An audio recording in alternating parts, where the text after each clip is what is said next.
I'm talking a little bit more about kind of my specific thoughts on a business-focused subject, which is cool and exciting. I'm talking about the coronavirus impact on business and what I think, or at least what I believe, should be the most substantial impact from that in the business and kind of economic environment, and that is working from home. I'm a huge fan of working from home. I even given my job and with director of facilities and some of those elements, kind of it has a different flavor, so to speak, than maybe lots of other types of jobs. And it's me being in place is tied to that. I have thoroughly enjoyed being able to work from home, and I've talked to a lot of other colleagues and professionals asking their opinions. And so I'm going to share some of those with you and why I'm a big fan of working from home and corporate leadership embracing that and businesses embracing that in the future and going forward. So first off, one of the things that I've thought a lot about lately is the whole return to normal and what that normal really entailed. And if you think about the zeitgeist of the past several years, there's been a pushing of open office, benching stations, hot desking or hot seats. And those are elements that, if you really think about it, if someone spends 30 minutes to an hour of their day commuting into work, then they spend 9 to 10 hours or 8 to 10 hours, well, probably 8 to 9 hours of their day inside a building without access to the world, completely separate from essentially their personal life. And then you commute another 30 minutes to an hour back home. We are spending, or at least we were spending, 9, 10 hours a day, sometimes more, living a life completely outside of our family, completely outside of our friends in many cases. And I'll talk a little bit more about colleagues in a little bit. But if you think about how normal, how human is that really, to spend your life, literally almost half of your life, in that kind of environment without access to the outside world, without being able to go out in nature, without being able to spend time with your family and see what they're doing on a consistent daily, some maybe even hourly basis. I don't know. I'm not trying to make a statement with that, but I am trying to raise the question because I do think it's an important one, and it's been talked about and it's slowly built over time, people raising a similar issue. But something to think about, is your return to normal really, or is our return to normal really going to be that normal from a human psychology, human natural standpoint? Something to think about. That being said, the second aspect that I think is kind of a big plus when it comes to working from home is the fact that you get to be exposed to nature and you get to be around your family so much more. And there's a lot of opportunity there. If you're working from home and people are embracing this, it doesn't have to be exactly, whatever it is, 8:30 to 5:30 or whatever your time frame is.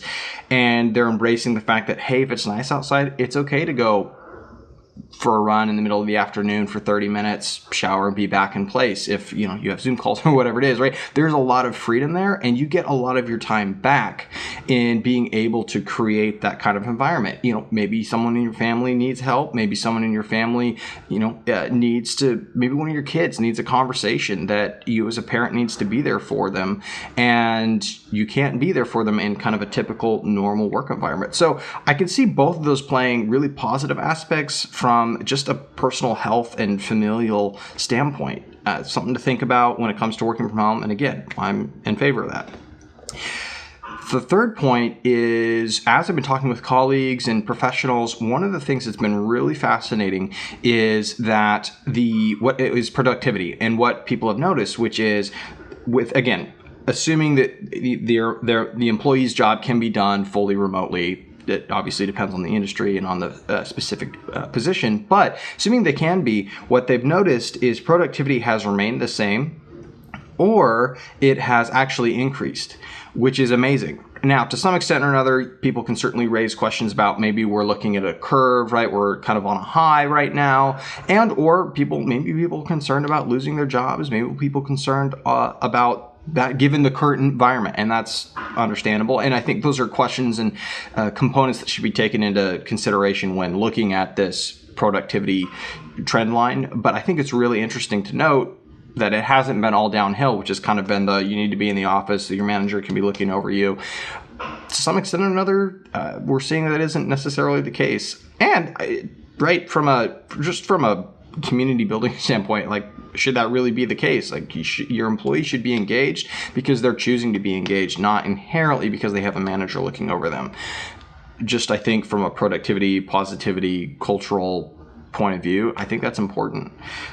So finally, just purely on the business side of things, it's so much cheaper and more cost effective to have employees that are working from home versus having them in the office. Not just from a real estate footprint standpoint, but also you're not having to do with snacks, you're not having to do with corporate or team lunches or meals, you're not having to do large amenities in the office and make those available to everybody. Like, these are components to everyone's work office environment over the last several years that have been pushed for, encouraged. Millennials have driven this conversation, etc. Like, maybe they're driving that because they don't like being in the office in the first place, because being in the office in the first place isn't really that conducive to this thing we call life.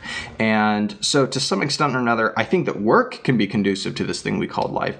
But does sitting in front of a desk, sitting in front of a computer at a desk for 6, 7, 8 hours a day, without breaking it up, without being in touch with those things that are going outside of that like little bubble, to some extent or another, like, that's something to think about. B, again, back to my point, which is it's significantly cheaper. Now, that being said, I do think when it comes to working from home, if companies begin to embrace that, I think they should have a benefits-related strategy when it comes to providing for, whether it's desks, monitor stands, whatever the situation calls for. I think that companies should have policies and benefits associated with that. But either way, it's absolutely going to be cheaper. So those are kind of the reasons that I'm a big fan of working from home, and I think it's really important for businesses to consider that and consider embracing it. I think it's going to mean a couple different things and a couple different changes across industry and for companies, and so I'll talk a little bit more about that. So there are two components to changes that I think are going to play a role. White Hearth pottery mug, and I'll link it down below. The two things that I think are going to have to see a shift are, one is company perspective on culture. So I think that culture is going to change and shift from this employee-centric, colleague-centric, relationship-centric, all kind of one thing there, focus to a little bit more of the mission being kind of forefront and people being committed to that mission, right? Finding the motivation to be able to work from home and things like that. And then I think that there's also going to have to be an emphasis, or at least a shift in understanding, even maybe just locally on the employee side, of finding social community, social distancing, and social communication and relationships with people that aren't their colleagues, right? So who's that going to be? Friends and family. And I think that kind of raises some really, really interesting communal questions, which is like, who are you going to hang out with, right? Where are you going to get your social interaction from? Will there be a reduction, or will the reduction in kind of the water cooler colleague conversation and talk lead to overall more, deeper talks in general, because who you're spending time with is going to be far and away more your family and actual close friends versus colleagues and acquaintances, so to speak, in the workplace, which is like a really fascinating thing to think about if you pause for a minute and consider what would that mean in your life, and will those deeper, closer relationships that you're spending more time with lead to deeper, maybe more intellectual, stimulating conversation. And then if that happens, like, what will the impact be on you? And then scale that, right? Scale that across the economy, across potentially millions of people eventually being able to work from home. Like, that's really fascinating. Like, what will that do to our communities? I would think on a relationship and a local level, that could be really, really awesome and bonding.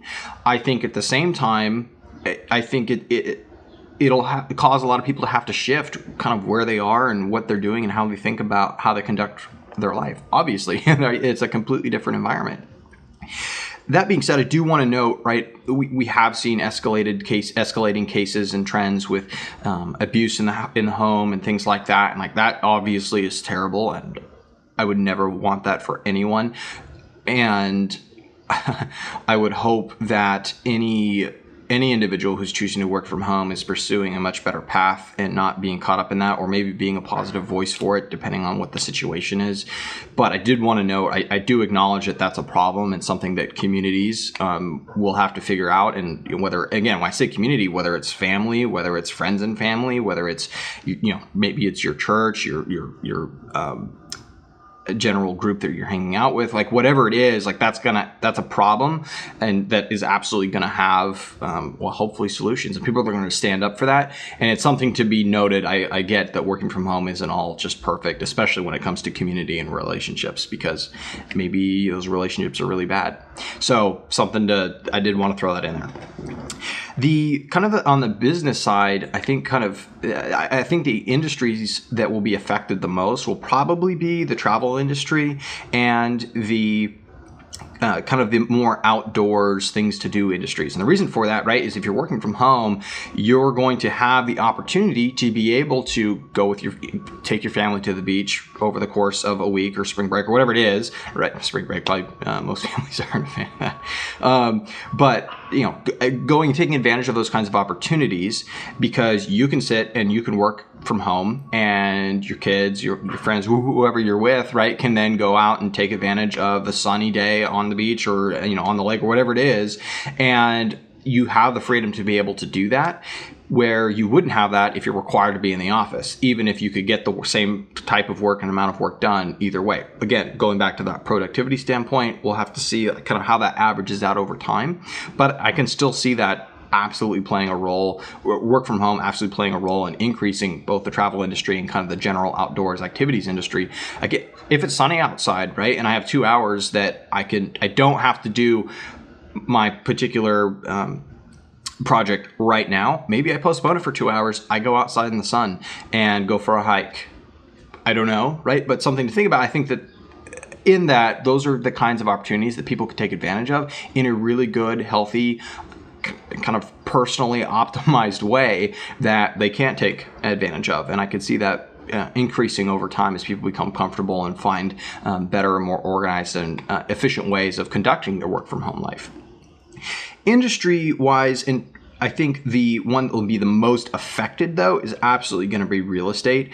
And I think the reason for that is I think companies are definitely going to, over time, I don't think this is going to be tomorrow or 2021 or anything like that, but companies are absolutely going to, I would think, based on those 4 or 5 points I listed to begin with, I think they're going to reduce their overall footprint.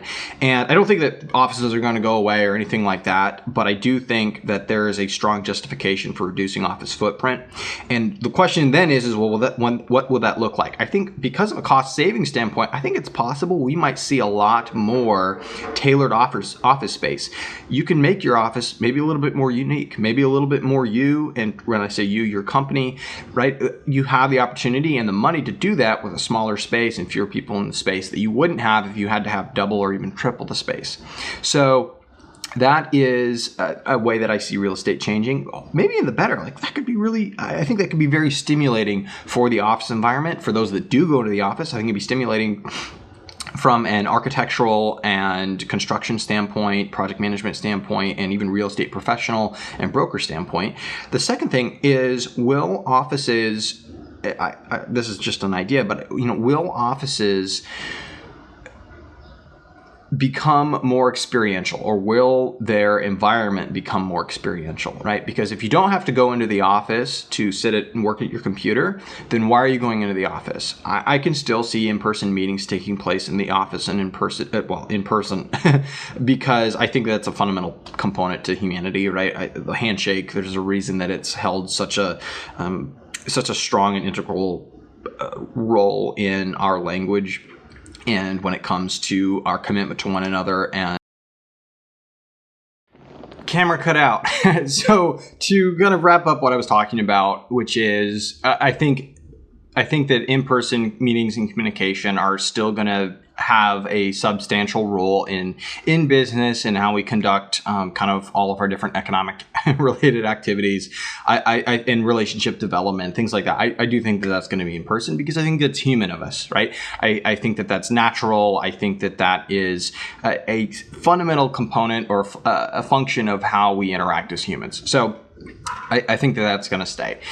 But kind of then wrapping up here, I think this is like a very unique opportunity, mostly because, and I think that, well, I want to preface that by saying that I definitely see there are literally millions of people that have been very negatively affected, perhaps even draconianly affected by this pandemic, right? And economically, emotionally, having to deal with the death of loved ones, having even just the heroes that are in the workplace, in the healthcare system, right? And like what they've been doing to care for everyone, like. All of those are absolutely substantial and weighty things that are happening as a result of the pandemic.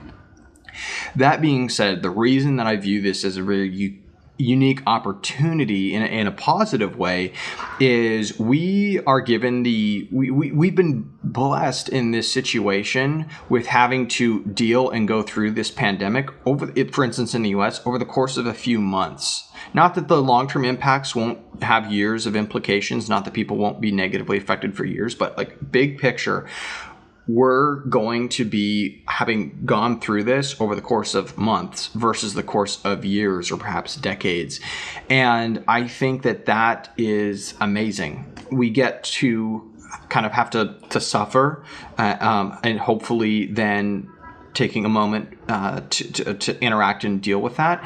But then I think the next step is to pivot, to challenge our basic assumptions, to think outside the box, to see what the next step in the world can look like. And we're given the opportunity to do that because we're not having to, stay quarantined, for instance, for years or be concerned, like continually concerned and live under this probably crippling fear that people, have gone through in the past. And again, I don't want to make light of the fear that many have experienced or the pejorative and negative things that others have experienced, again, with having to deal with the pandemic. But at the same time, we are blessed and we can see the light at the end of the tunnel and we know where we're going and we know where we're headed. And that, I think, puts us in a really positive light to be able to take advantage of the opportunity that we've been given that we wouldn't otherwise have if we were living in another century or living in another time period. So hopefully that's a positive and hopefully you are feeling strong mentally and emotionally. If you need help, obviously reach out to someone, be communicative. That's a very human thing and that shouldn't be lost in the middle of quarantining. And that being said, I do suggest doing it in maybe a more relationship environment versus putting it out there on social media or anything like that, because I don't think that will help you in the way that you probably need and are looking for help. So I know that I've spent a lot of time talking with various family members and friends throughout this whole situation. So I definitely recommend that. If you have any thoughts or ideas or different perspectives on anything that I talked about in the video, or maybe, hey, something I left out, please put them down in the comment section. And being very honest, I would love to hear and see what you have to say. I really, really enjoy interacting with others and having to wrestle with different or unique or different perspectives. So please and thank you. If you enjoyed this video, please like and subscribe. Apparently YouTubers have to say that, and apparently it works. And yes, I will be checking to see what happens. Thank you so much for joining me. And as always, I look forward to seeing you in the next video.